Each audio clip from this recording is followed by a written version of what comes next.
Hi everybody, Kurt Murphy here from Custom Audio Mutation. I am in the middle of recording a solo for my band Sunless Sky, and I broke a string. So I'm going to take a quick little opportunity to maybe demystify and de-terrify people from the idea of restringing a Floyd Rose tremololo bar. So anyway, this is my gem, and I'm going to restring it. This will be as exciting as it gets, but I want to show people how quickly it can be done and how easy it is. Anyhow, here we go. The big thing, you want to make sure that you have the same gauge of string as what you had on there for the guitar's original setup. That's a mistake a lot of people make when they first buy a Floyd is, they'll come from the factory with like 9s on them. And, most guys will want to tune down to E flat, D, C, stuff like that with different gauge of strings. And so they'll restring, and the bridge will go all wacky. They'll pull all the strings at once. So I want to show you, I pulled the middle 2 strings, so I unlocked one set. The other 2 are locked here, the low and the high. The middle I unlocked because that's actually where I broke my string. The D string broke.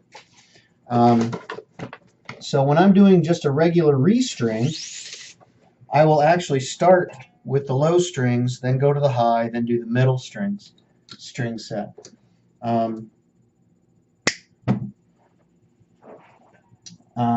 With a Floyd Rose, if you have a traditional style Floyd versus like a low pro or something where the locking pegs, the locking screws are on the top and not back behind, on a traditional Floyd, I leave the bar in and I'll actually push down on it, load my string in, and then tighten up that block. One other thing a lot of novice Floyd Rosers do is they will, like Godzilla, death tighten the string in there. You don't need to do that. You'll actually damage everything. So you just want to get a little bit of bounce. You want to get a firm, you want it to have some bite, but you don't need to, murder that thing over. So you lock it in there. I feed it through. There are a million different ways to wind your strings. I prefer to do it this way where I'll feed the string through. I'll wind once, twice, and then I'll feed through the eye hole over my winds, cinch it tight, and string wind it up. It'll give you a nice, neat, clean wind for tuning stability and ease of tuning. What you don't want to do is have 10 million wraps on your tuning machine because it will make it very hard, very difficult to get your guitar to tune easily, and then you'll think you've done something wrong. So you see right there, you clip off the ball end, and I'm gently just walking that over. You can see the camera rocking. And I'm not rushing at all. I've been doing this for many, many years, obviously. So there's two wraparounds.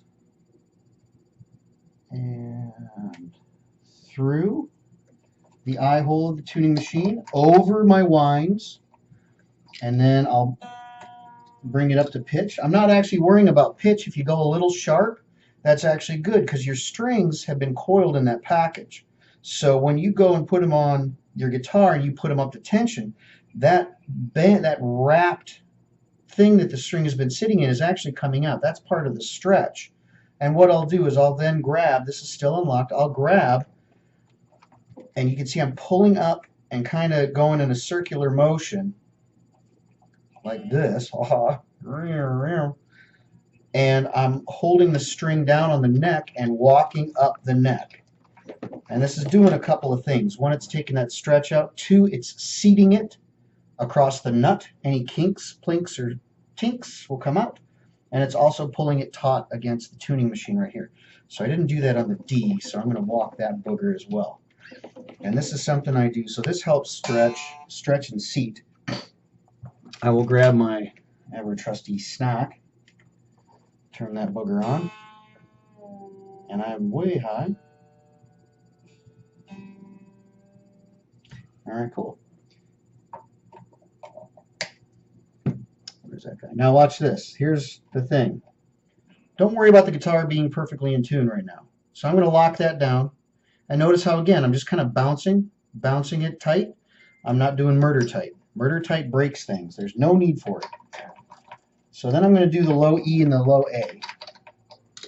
And this same technique applies for 7 strings, 8 strings, all that stuff, guys. The last thing you want to do is pull all the strings off of a guitar. It's brutal on the neck. It opens up the opportunity for parts to fall off, disappear. If you have a fixed bridge, the height adjusting posts can, be loose and flop out and disappear in a dark club.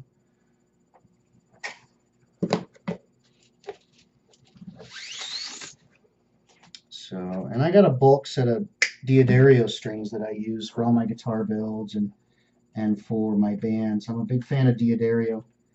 They make good stuff. You want to make sure that your string, after you cut off the ball end, that it is seated evenly in the saddle and all the way down. You don't need to cram it all the way down, but you definitely don't want just, a tip in there. So with the heavier wound strings, I'll maybe get one wrap around on there, because I know that as I tune it up, I'm going to get almost another wrap on there.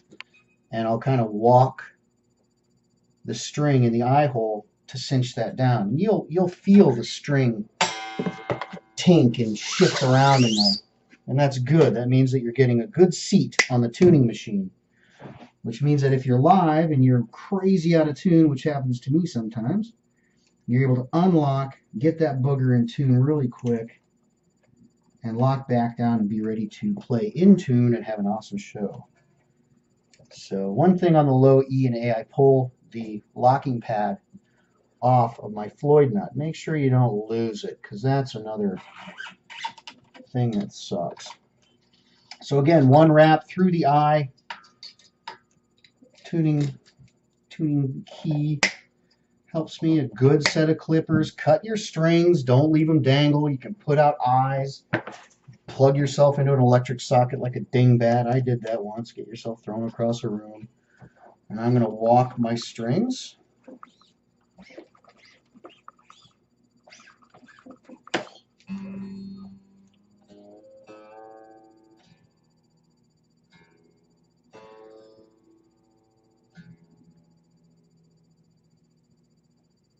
Okay.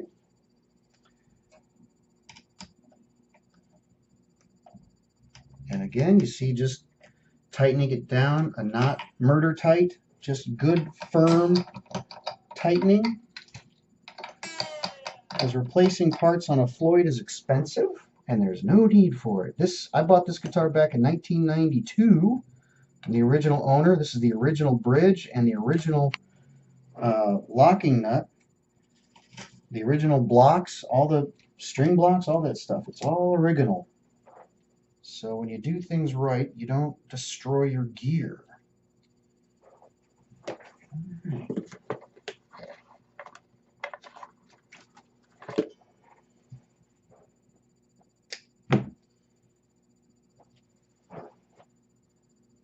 High E.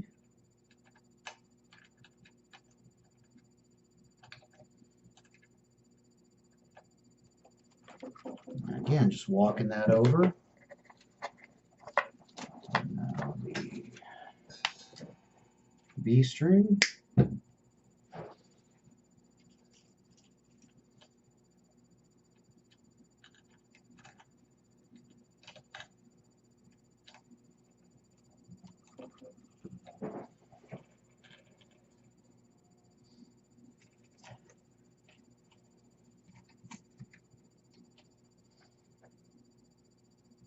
Two wraparounds on the thin strings.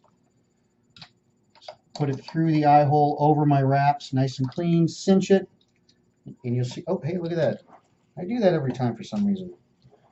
I get the whammy bar under the B string and the E string. You can even hear that thing shifting pitch. Oh yeah, that sucker's just stretching. That's all that is. So 1, 2. find the eye hole. There we go. Oh. And cinch it. String it, twist it.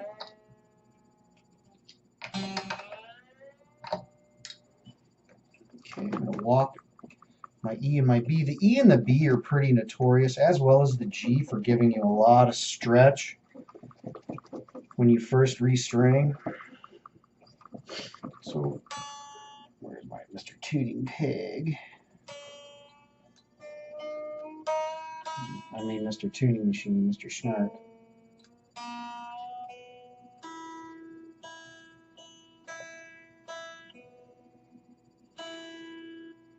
And let the tuner read your note. I see some guys trying to tune like this, where they just bang on it and bang on it and bang on it. That's not giving you a true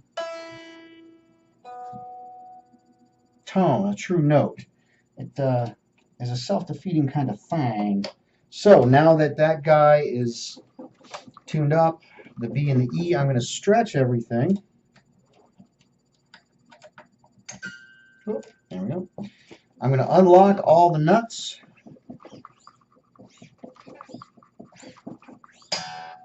And then comes a very critical part of this gig, sitting with the guitar upright. This is something that people don't know. You lay a guitar flat and tune it, and then pick it up. The actual tension on the neck and everything changes, so you can go flat. So you want to pick the booger up, put it on your lap with your trusty Snarky, and tune it like you're in playing position.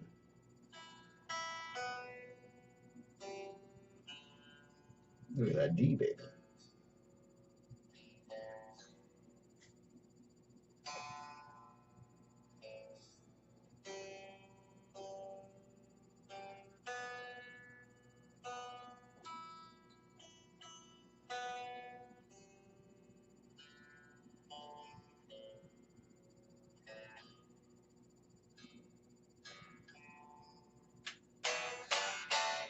There we go. All done. So this is taking a couple of things for granted. This took me 12 minutes to do, guys, and that includes talking to you. So if I'm not distracted and I'm just sitting down doing a Floyd, I would say after a little practice, you can safely get one done in less than 10 minutes. It's not that big a deal. It's taking a couple of things for granted, though. One, that you're restringing the guitar with the same gauge of string. So if you buy light top, heavy bottoms, 9 to 42s, 9 to 40, that's the same gauge of string you're putting on each time you restring. The other thing that this is taking for granted is that you're tuning the guitar to the same damn tuning. You can't go from E to E flat and expect everything to work. You have to reset things. That's another video. I just wanted to show people a solid method of restringing that has worked for me for many, many, many, many, many, many moons, and makes it very easy for me when I'm on tour, when I'm, at a gig and, oh, damn it, I popped the stringer. Oh, geez, I didn't have enough time to restring today, what have you and whatnot. And then after you lock, and that's really it. So after you lock this booger down, you adjust your fine tuners.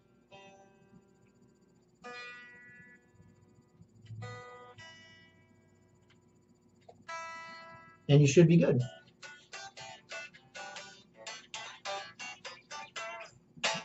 And your bridge should be exactly how it was set before you broke your string or when you decided to restring. Anyway, I just wanted to put that video up. I hope it helps some people out there and maybe take a little fear out of the Floyd Rose, which is one of my favorite bridges. But that's pretty much it, guys. So I'm going to end this video now.